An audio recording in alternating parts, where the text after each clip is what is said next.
Tahun 70 yang mula hutang mesti Tun Razak. Ya. Tapi kita tak marah Tun Razak hutang sebab buat marah, buat jalan luar bandar, ya, buat sekolah luar bandar. Jadi orang terima. Kemudian meningkat ekonomi krisis sikit 81 82. Hutang defisit. Kemudian 92 dah tak hutang. Ini lebihan. 92 saya mencapai akhir 97. Siapa bertengok kan? Tak tahu tak dulu ya Pak.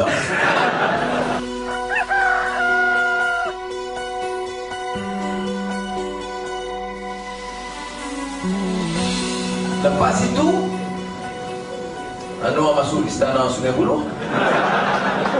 Mahathir, Dahir, Dolar, Najib.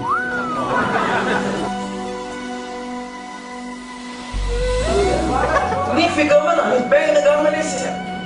Ini bukan figure saya. Macam mana pemuda Anwar perkasa respon ke saya? Anwar fitnah, pembohong besar. Bank Negara Malaysia report.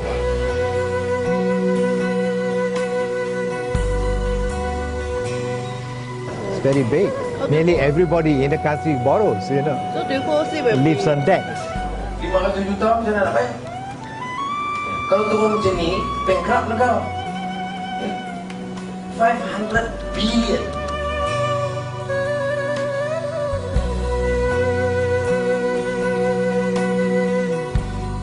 Jumlah hutang tidak begitu besar.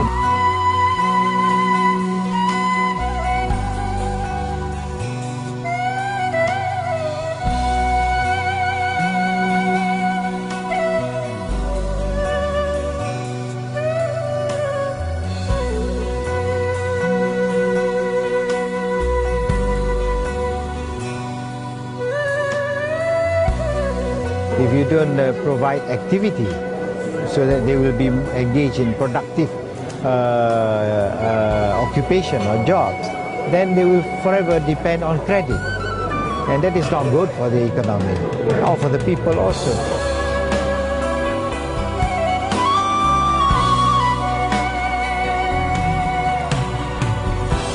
Macam kawan-kawan dalam Pakatan Rakyat, lepas DAP keadilan, apa kita bincang? Make sure semua kontrak 30% sampai kepada negeri yang berkenaan. Ada syarikat, ada anak tempatan, panggil engineer, accountant, professionals dia, latih dia, let them build a new industry fast.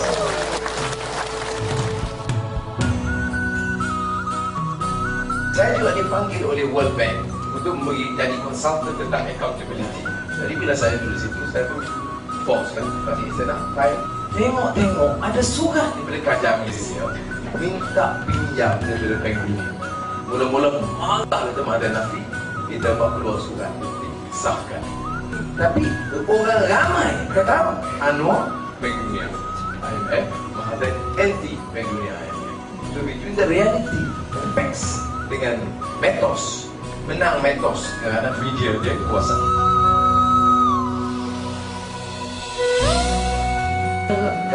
Governance itu mesti key. Ini battle corruption besar.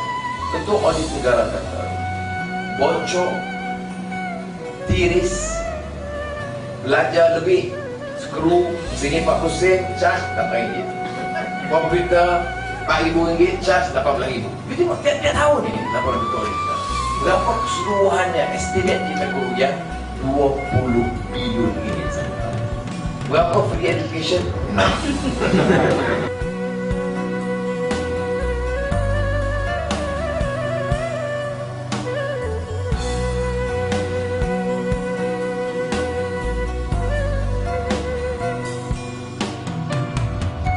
Maknanya bukan tambahan wang yang kita nak bagi, cuma nak selamatkan daripada penipuan. Pemuda UMNO nak yang malah sangat kita ni. Apa dia? Sebab ini bukan dia rasa kita nak sekat rezekinya, kata tidak. Dua rezeki yang halal saya tak dengar. Orang nak kaya, orang nak berniaga, saya tak perlu. Saya tak kisah Melayu, Cina, India, Dayak, Kadazan ni nak berniaga. jangan ambil daripada hasil negeri. Jangan tipu rakyat. Hutang itu kita guna untuk melabur dalam satu-satu usaha ataupun perniagaan yang mana ada harapan mendapat pulangan. Daripada pulangan itulah dapat kita bayar balik hutang. Jumlah hutang tidak begitu besar.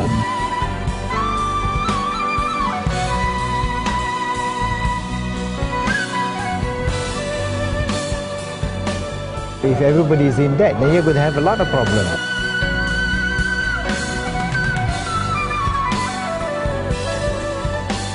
Jadi kalau kita beri barang ke orang, cuba ngapa tak ilmu? Di 10 riyal, 50 riyal. Ini bukan cara Islam. Islam adalah beri ilmu pada manusia. Ayat pertama turun dari ini, iqra, beri ilmu yang menyebabkan segala kafir-kafir Mekah yang jahat-jahat. Umar al-Khattab, gapo tak ada pada Umar. Kaya ada pada dia. Duit ada pada dia, ngaruh ada pada dia. Tapi akhirnya dia patuh pada Islam, ilmu Islam.